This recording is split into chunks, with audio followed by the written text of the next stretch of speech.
Here we go. Spoiler alert, audience.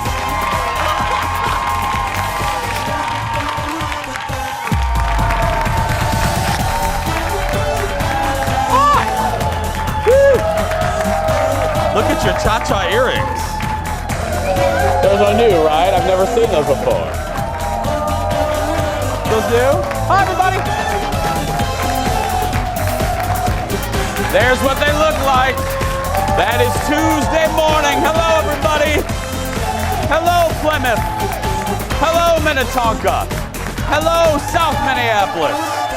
Hello, Rochester. And good morning, my mother. Hello, welcome to the show. Have a seat. Let's get started. It is a good day. It is a good Tuesday. Thank you. Thank you, everybody. Have a seat. Let's get started. Good morning. Good morning to you and yours. And please say hello to my good friend. And she has a beautiful pair of earrings on. It's Miss Kendall, everybody. Hello. Good morning. Kendall, are those new earrings? Every time. Every time I ask you, every time you wear them, or they're brand new. He loves them. I would have been here a little sooner, but I was in Iowa helping them count. So yeah. Oh, good.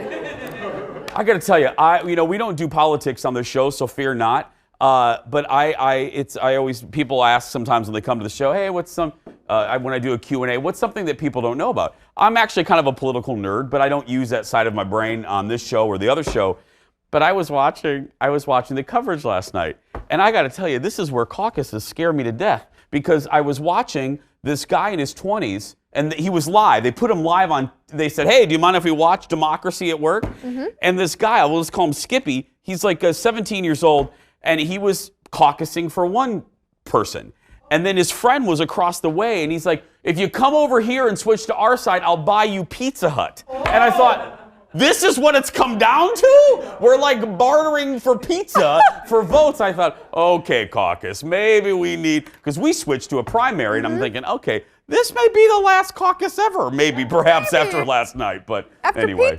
After pizza, I know, just switching for a piece of pizza. But you're doing okay? How was your evening? Yeah, that just made me think of like high school elections, elementary school. I was like, I'll give you a sucker if you vote for me. Let me guess, were you class president? No, I spoke at like the graduation breakfast, and they did all the other things. Of course you did, yes. Did you do any? I mean, you were involved in stuff. I was involved, but I wasn't class president. I wasn't popular in high school or junior high. I know, thanks audience. But I didn't have a lot of friends. I mean, I did in high school, but we were the drama club kids. We were the weird ones. So no one elected us to anything. They didn't want us running things. It was cool in my school that at least my graduating class at Red Wing, it was like the drama kids and music kids were also some of the cool kids too. It wasn't like, oh, the sports kids are so cool. I mean, everyone kind of had their thing. I really liked it. In Indiana, in the 90s. No, not so much. No, in Indiana in the 90s, the drama kids, basically it was like we had monkeypox or something. No one knows. People stayed very far away from us. Well, it's a very sympathetic audience today. Yes. Right? I know. Thank you for but we your were fine. You survived. You got we a survived, TV show. and we did the only cool thing I ever did was we did the announcements. High schools now do video announcements, but I did the announcements with my best friend Ange. And every morning we did, and then that was, I guess, a precursor to the radio show. So it all started there. It all started there. That's right. Let's get started, everybody. It is time for the hot dish. Here we go.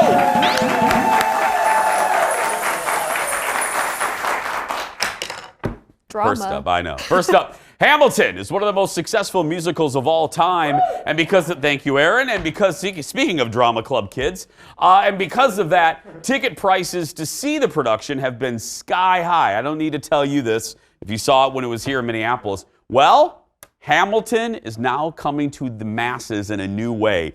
Disney has acquired the rights to a movie version of the musical. Now, here's the deal, though, everybody. It's not a feature film, but it is an edited version of two performances that they filmed back in 2016 when the original cast was still working, including Lin-Manuel Miranda. Disney, now here's the news of it, Disney spent $75 million to get it. $75 million.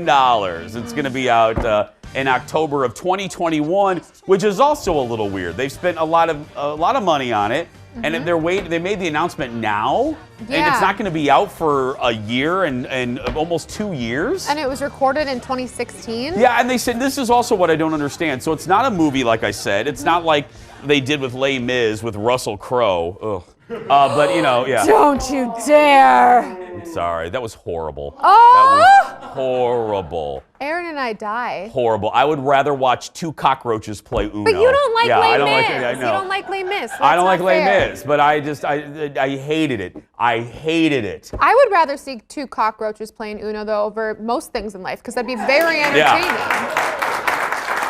I mean. Or cockroach, like that. What is it? Why I go? Oh, it's like this. That's just Cheech and Chong. I meant this. Yeah. I'm sorry. I guess my cockroaches are potheads. I just in my world, I guess makes sense. See, the loudest the audience has been mentioning pot. That's a perfect. There we go. Yeah. I love them. Anyway, but no, I don't get though that it's not a movie. So it's going to be just like you're going to the movie to watch the Broadway show. Right. That's cool. It's cool. I was hoping when I first read the headlines about this, it would be more like you were saying, like the Les Mis or Moulin Rouge, like just it's a musical. Now there's a good movie. Oh. Now, yeah, thank you. Who said thank you? Oh, Meredith, of course. Oh. Yeah, but yeah, it's my girl Meredith. Oh. That's my girl there. Moulin Rouge, one of the most underappreciated movies when it came out. It didn't do, and now as the years have gone on, people have learned how really great that movie was. It was music and the dancing and the costumes and the energy was so cool. Yeah. Well, next in the dish, Will Arnett. We went from movies, now we're going to go to TV. Will Arnett was on Kimmel last night and talked about his new show. You probably saw the commercial during the Super Bowl. It's called Lego Masters, and it could generate a huge debate. But these are not, it's not kids doing Lego. No, this is adults. No kids allowed. Kids were not allowed anywhere near it. We set up a perimeter, and I'm going to say, just to keep the kids out, we set it because kids they love Lego.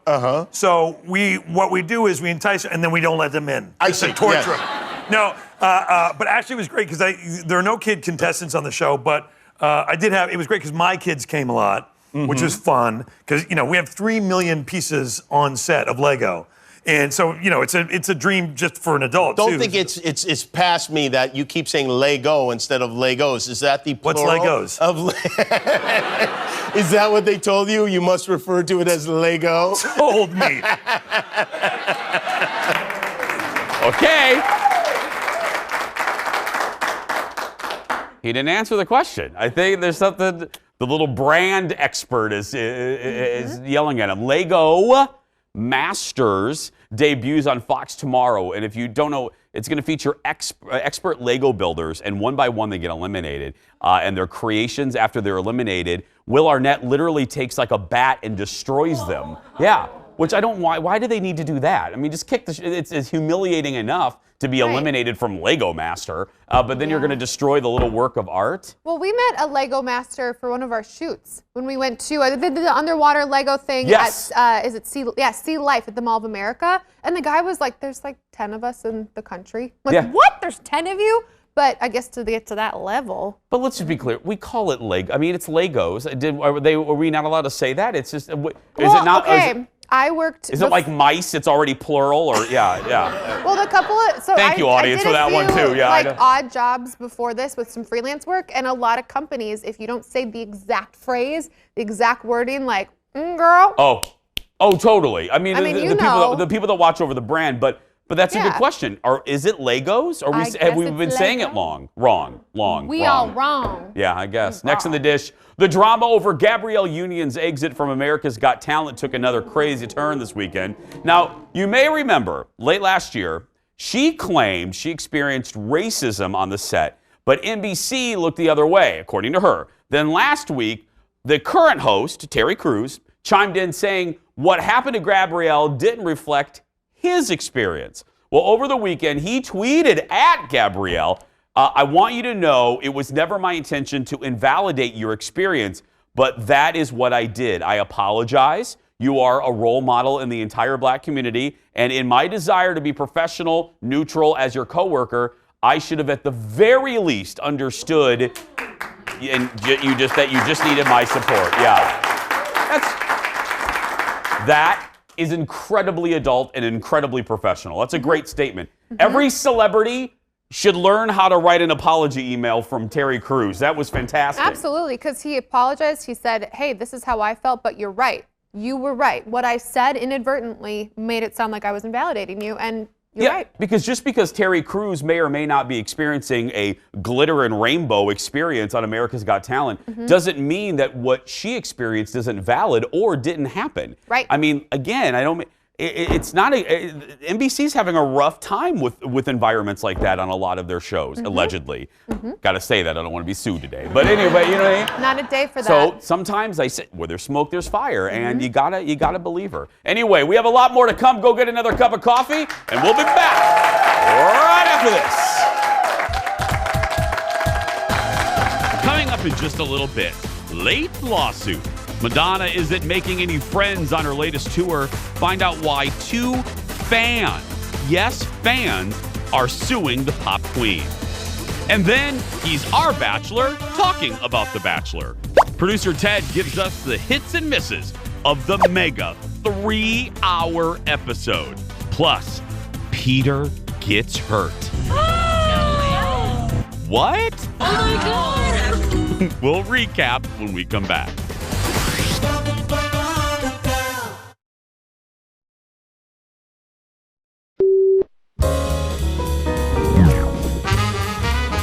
In fact, one of our employees, Marina Munoz, who's in our accounting department, is still super pumped about the halftime show. She said it filled her with pride and a sense of female empowerment.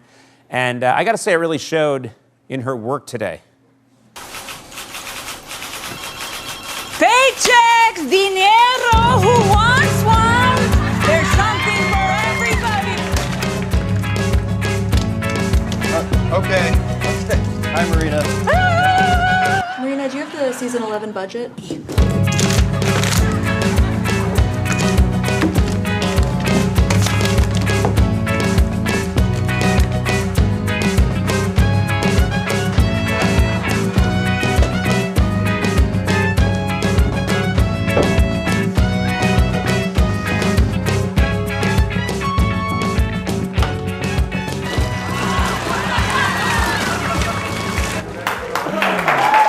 Conan employee, feeling inspired. Feeling inspired by Shakira and J-Lo. I gotta tell you, I think I quit Twitter last night. I went home last night, and as my buddy Alexa says, hashtag don't engage. But I engaged all yesterday afternoon, and I got into a couple Twitter fights, and I'm thinking to myself, why am I doing that? Why am I dying on this hill? I'm not friends with J-Lo and shit. It's not like they're paying me to defend them, but anyway, I got into fights, and then I got into a fight with this one woman, and then my mom's like, what are you doing? So yeah, and then I had to block her, and then she blocked me, and it was just like, oh yeah, it was. Do you have your notifications on for Twitter? No, I turned those bad boys off. Good. No, I turned those off years ago. I had made fun of a Jonas brother, and I was attacked by children from across the world. And I was attacked by tweens. This was about 7 years ago. I made a little joking comment about a Jonas brother. He was on my radio show, and the young man said nothing. 7 words, and I just said that it was like talking to like a Triscuit, and innocent. And then some fan of the Jonas Brothers took that soundbite, tweeted it out to other tweens, and I got the most hateful mail I've ever received. My favorite, and I've mentioned it before, was a 14-year-old little girl in West Virginia who said that I should have my privates removed and shipped to North Korea. Yeah. Where did she? No, that's not funny. Now, why do we? I love that. That's the hardest he's laughed throughout the show. But yeah. She was 14. Oh. 14 years old. You know what Mama's saying in that house. Oh, I hey, know. girl. But anyway, if you want to see yesterday's thrilling exchange, you can see it on my Instagram. Anyway, next, because I can't say it what she said on TV. Next in the dish, Billie Eilish's brother, Phineas, was on. Okay, all of us on our staff, we are determined to not make this happen. He just wants to be referred to by one name, and we're not going to allow that. Phineas Eilish was on Fallon last night, and Jimmy really wanted details about the new James Bond theme song that the two are working on. And Phineas wasn't having it. Look. Did you give us any hints? What's the title of it? Dude, it's another. Come on. One of the. You have to tell me something. You're here. You have a microphone agents is in the crowd, and I get a hypodermic dart, and like, it really is James Bond. Yeah, exactly. You can't say anything. It's a helicopter, and they, you know. And we don't know when it's gonna come out. I think I'm allowed to say soon. Really soon. Really soon. That's the title. Yeah, the song's called Really Soon. No. Soon. It comes out really soon. Really soon. Yeah. That's the way. The movie's great. Yeah. What? You've seen the movie? It's great. What do you? No, I know that. Of course, it's great. But what? You saw the movie and Here, I can tell you something. It's great. No, my God. James Bond, No Time to Die will be released in April. I'm excited.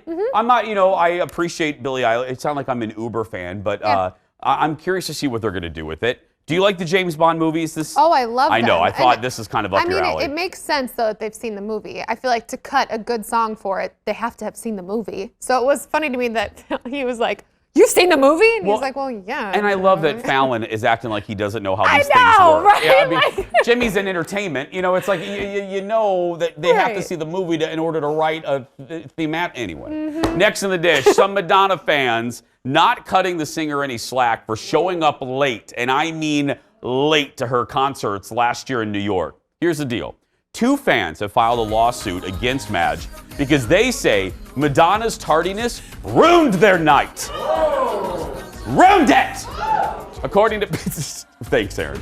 According to Page 6, the concerts were supposed to start at 8:30, but they didn't start. One of them didn't start until like 11:30.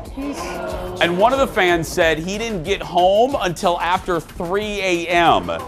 And because he and his wife had to hand over their cell phones, they couldn't communicate with their babysitter until they left. Oh, that's interesting. Juicy. Yeah, because Madonna and Live Nation, the big company behind it, haven't commented. But Madonna didn't allow cell phones. Here's what I'm going to say about this. This drives me nuts. And there's an Uber Madonna fan that watches this show that will inevitably attack me today on Twitter, but that's okay because I just quit Twitter. But anyway, I say this with peace and love. I am the Madonna generation. I love her. She drives me nuts sometimes, but I do love her.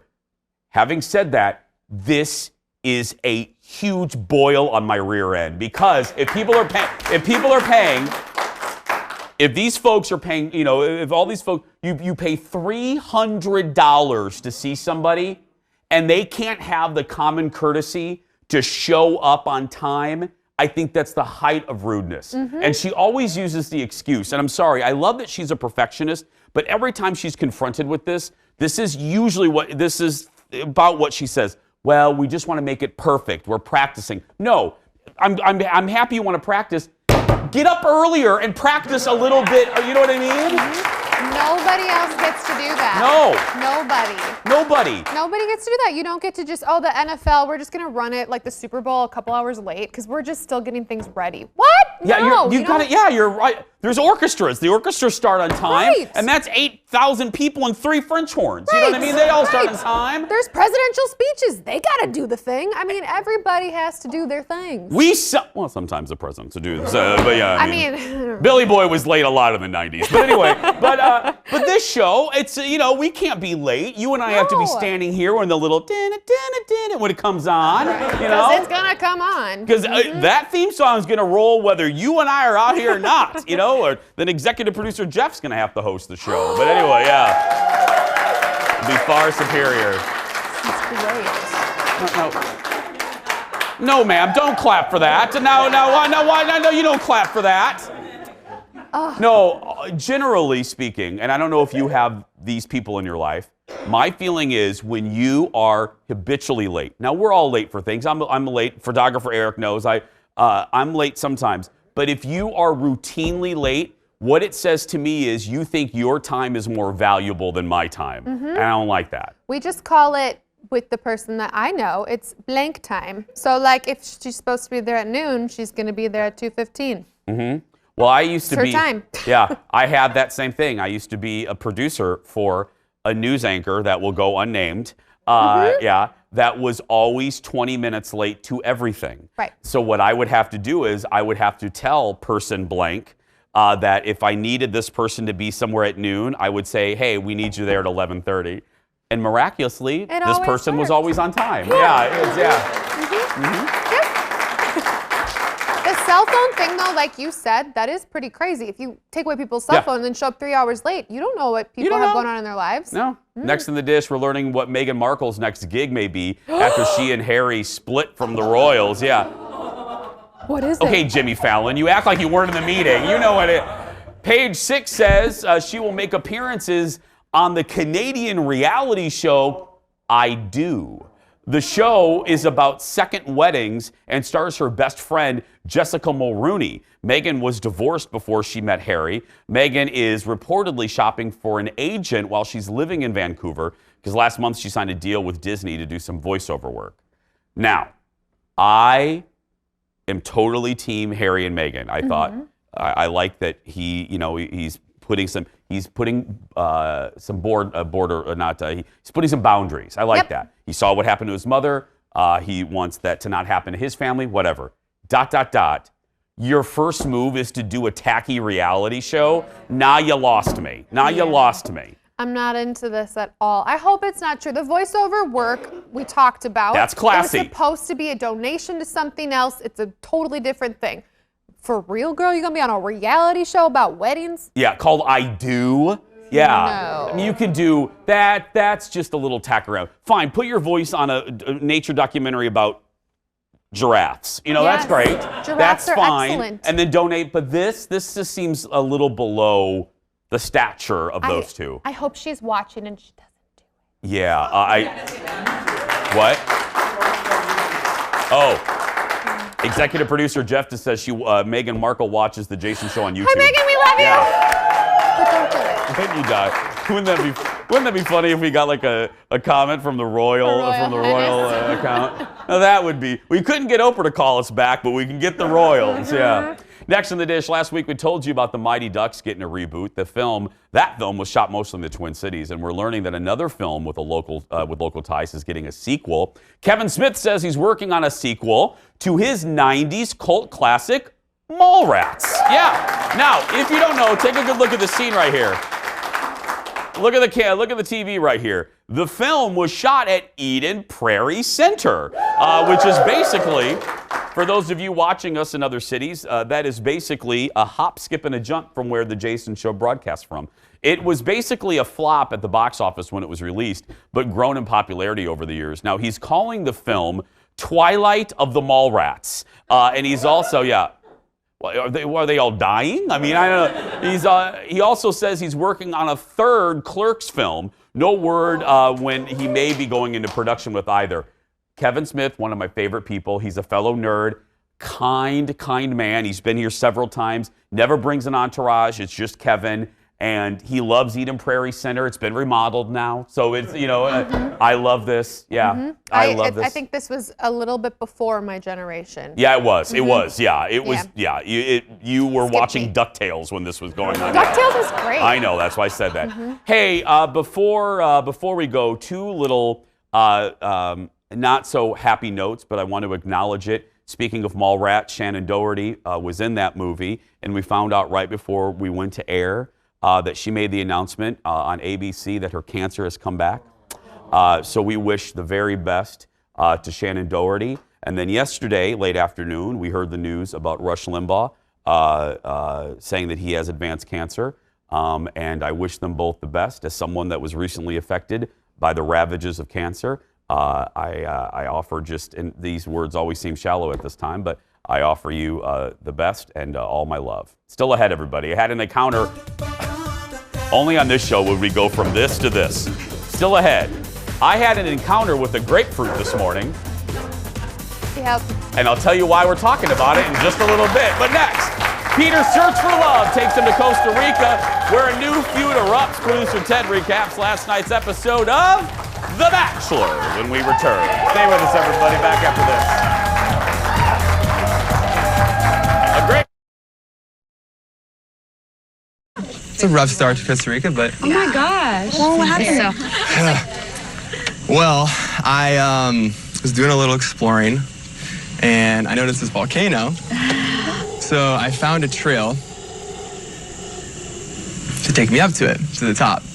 And as I was walking, a puma Shut up.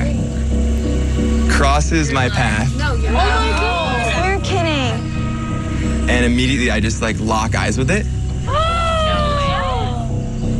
And my animal instinct took over. And I just did what had to be done. What'd you do? Wait, what is that? Well, what else am I gonna do? Like, I'm by myself. And like, you think this is bad? You should see him right now. Like, it was. Okay, so the actual story. I was walking out of the lobby yesterday. No, this is like the true story. And there was a golf cart. And I ran into the golf cart. Oh my God.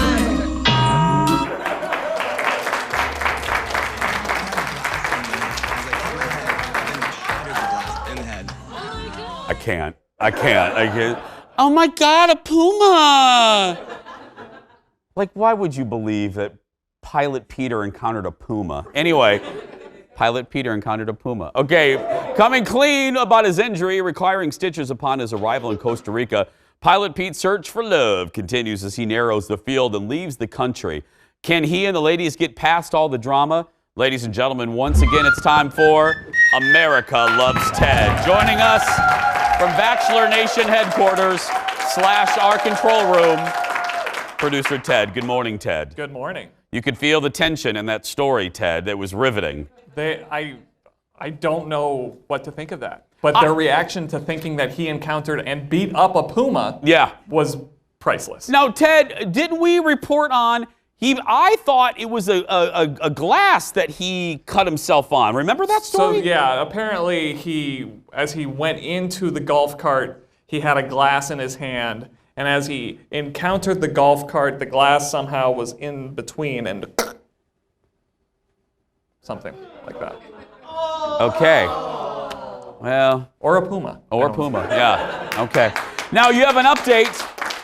You have an update with the young lady's name, Alea, right, Ted? Alea? This has been going on for far too long, right? So Alea, former Miss Texas, she got eliminated.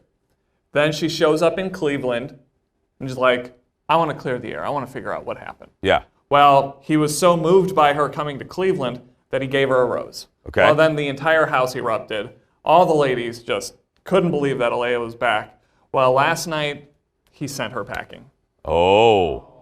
So we're back where we started. Okay. Yeah. The circle of life. Yeah. Okay. First date in Costa Rica was with Sydney. How did that go? So I don't think we've really heard much from Sydney all season, but then Sydney comes and she shoots right to the top of the list. They are into each other, and he tells her at one point, you are the best kisser of all the women. Oh. Which I don't know if you want to admit that on TV if you don't choose her in the end, because then there's things to deal with. Hey, Ted, can I ask you? Because I'm just watching these clips. Were you just totally distracted by his face Band-Aid? I can't even concentrate on the show. All I'm doing is looking at his Band-Aid. Yes and Thank no. you. Okay. But then when they went in to kiss each other, they hit and he was... Oh, really? Yeah. Because it's right in the lane of the kiss. Yeah. Right on the 35W right there. Okay. Second date was a group date. They modeled. They did a photo shoot. Yeah. Oh. So, photo shoot, with Cosmo. And so there's like 3 of them standing there. This happened multiple times where you have all these women standing around and the photographer's like, I need some activity. So then he just makes out with one of them while the others are just standing there. Little awkward.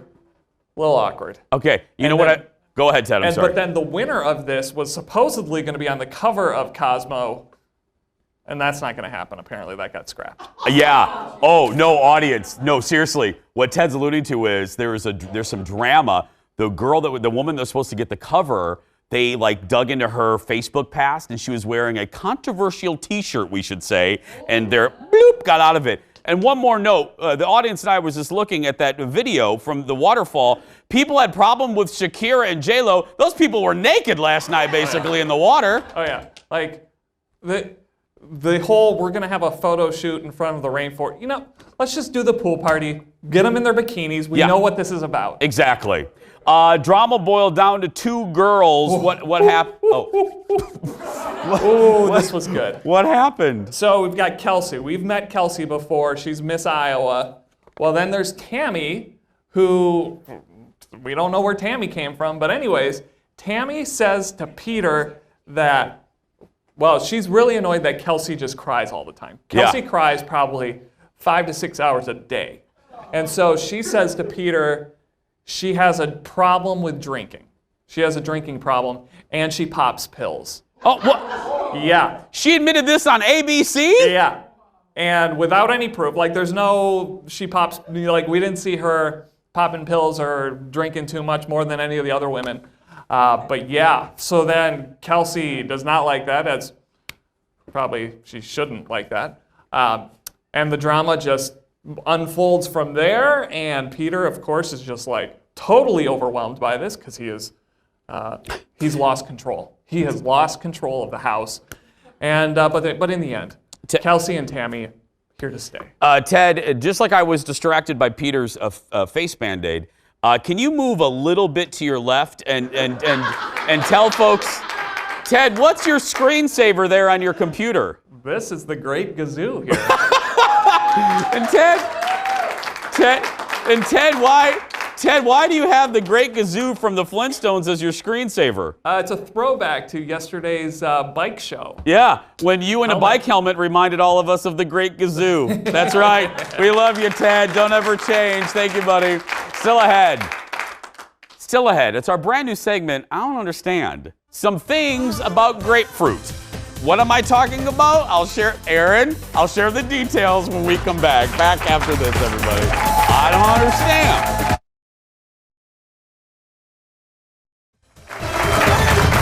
Welcome back, everybody.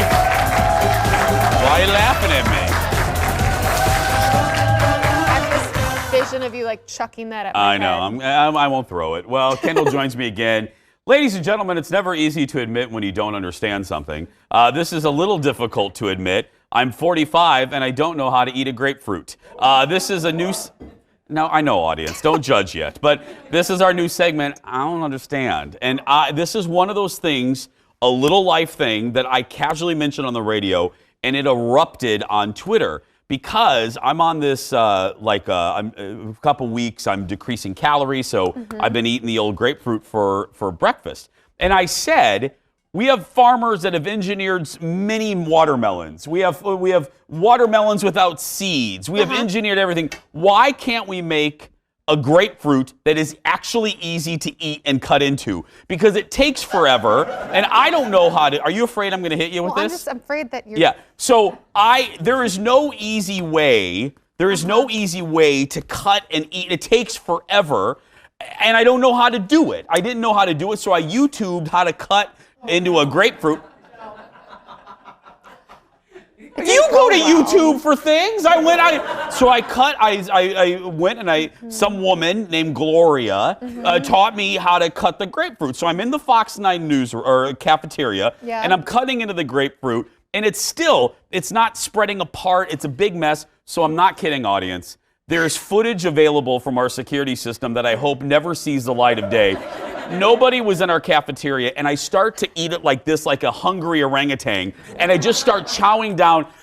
Grapefruit juice is spilling from my chin, and who walks in but Sunshine here? And yeah, it looked like a murder scene because I have 2 minutes in a commercial break to chow down on my grapefruit. I just don't know. So if you guys have a suggestion. It was ugly. Well, then people are telling me there are special spoons. Yeah, there's grapefruit spoons with a little pointy, jagged end. That helps I you saw scoop one. It out. looks like a platypus's rear end. I did, but I've never seen anything like that before. And then someone sent me something from Bed Bath & Beyond that was called the squirtless grapefruit knife, which that's the worst name of a product ever.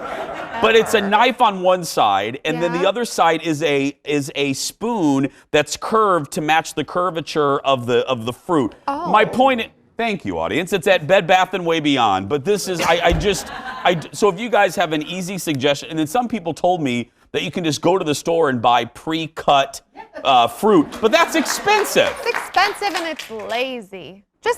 You just gotta cut it and then get one of the spoons. That's it? Yeah, no, if you get the spoons, it will change your life. Yeah, and then the producer said the stuff in the middle that's keeping everything together is called a what? A David Plouffe? Piff? Piff. Piff. It's called piff. I've never heard of that word before. piff. So again, a lot of things at 45 here on the television show, I have to admit, I didn't understand. I don't understand that. So No, just put some sugar on it too. I'm sure it's super low cal. no, that's the whole point. I'm eating grapefruit to avoid the sugar, Kendall. But I know, anyway, but it's way better if that you have way. a good suggestion, let us know on Facebook. I'm sure you do it. I'm sure you'll let us know. Yeah. Still ahead, everybody. How well does our audience know their famous movie lines? We're going to quiz them when we return. Back after this, everybody. I don't understand.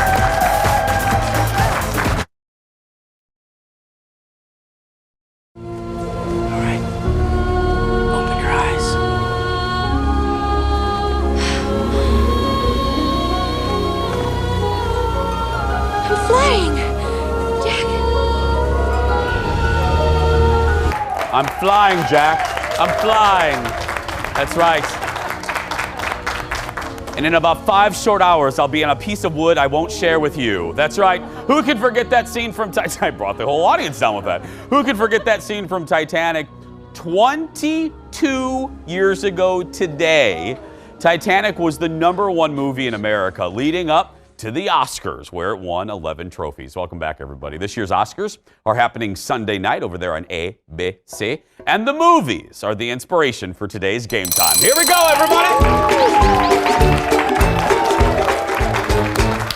Today's game is called Breaking the Silence, and here's how it's going to work. We're going to play a famous movie clip with one word silenced, and you have to guess what that silent word actually is. Playing to my left, she is a darling, and she's celebrating her 17th birthday with us. It's Meredith, everybody. Hello, Meredith. 17 years old. She's 18 years old. Ladies and gentlemen, Christy, everybody. By the way, a special someone watching, a shout out to Sophie. Sophie, continued success and love. Okay, so you guys know how it works?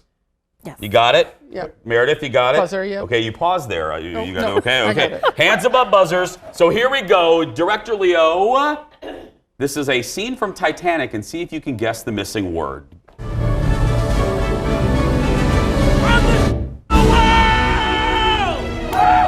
Meredith. King. King is it. That's right. I'm the king of the world. There we go. Okay, thank you. Okay, hands above buzzers. Director Leo, if you're ready, please roll the next movie. Nobody puts baby in them. Christy. Baby. Is it? No, in a... Corner. There we go. Thank you. Perfect. Thank you. All right. Good on you. That's why I'm here to help. I'm here to help. Thank you. Hands above buzzers. The score is now tied. Director Leo, let's roll this next one. You complete me. And I just had... Shut up. Just shut up. You had me at... Meredith. Hello. Hello. That's right. Hello. Thinking of Adele. Okay, here we go. 2-1. Hands above buzzers. Oh, this is a good one. Director Leo, roll the next movie clip. Toto, I have a feeling we're not in anymore. Meredith. Kansas. That's right. We ain't in Kansas, girl. No, we're not. Hands above buzzers. It is now 3-1. Director Leo, roll the next one. I'm also just a girl. Standing in front of a boy. Asking him. Christy. Him. To love her. Yes, him to love her. That's right. There we go. Love that scene. Hands above buzzers. Meredith, Christy. Director Leo, roll the next one. I'm in love with you. Out of it. Meredith. Snap. Snap out of it. That's right. I always forget she smacks him twice. I forget about that. Here we go. Meredith, Christy. Director Leo, roll the next one. Fasten your seatbelts. It's going to be a Meredith. Bumpy. Bumpy night. That's right. It's going to be a bumpy night. Oh, Betty Davis. Hands above buzzers. Director Leo. Roll the next one. You're gonna need a bigger. You're going to need a bigger what? Christy. Boat. Harry. Boat. You're going to need a bigger boat. That's right. The great Roy Scheider. Okay, here we go. Hands above buzzers. Leo, next one. I feel the need. The need for... The need for what, Meredith? Speed. Speed is right. That's right. From Top Gun. Okay, we're going to stick with the Tom Cruise theme here. Next one, Leo.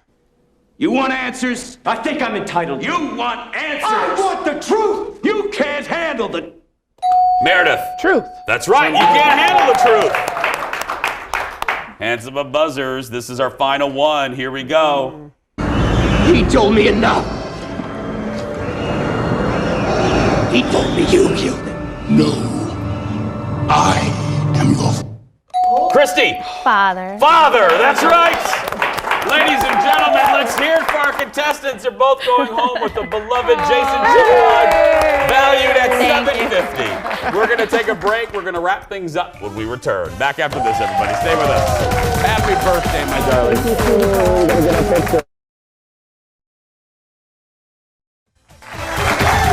Welcome back. Welcome back, everybody. You may have thought I was joking, but Meredith is in our audience who just played the game. She's a beloved member of the fan club, and it is really her birthday today. She's not 27, she's 28 today. So happy birthday to Meredith. She's great. Now, you can be like Meredith, not have a birthday necessarily, but come see us. Here's how everyone has a birthday. Well, I know, but I'm saying tomorrow. But if you want to come see us, here's how you do it. Just go to the Jason Show Facebook page. Click that ticket tab right underneath the cover photo. You're in by 9:15. You're out by 11:15. And if you want to do a company outing for your employees, we accept groups as well. So always a good time when you come see us. We're going to continue our show today when we come back. Back after this. Stay with us. Everybody has a birthday, especially Kendall, that I didn't. You're on, Kendall. Don't be nervous. Don't be nervous, Kendall. We're live on television. Welcome back to the show. So I've been very open with y'all about my struggle with weight. About a year ago almost was when I said I got sick and tired of being sick and tired and started running.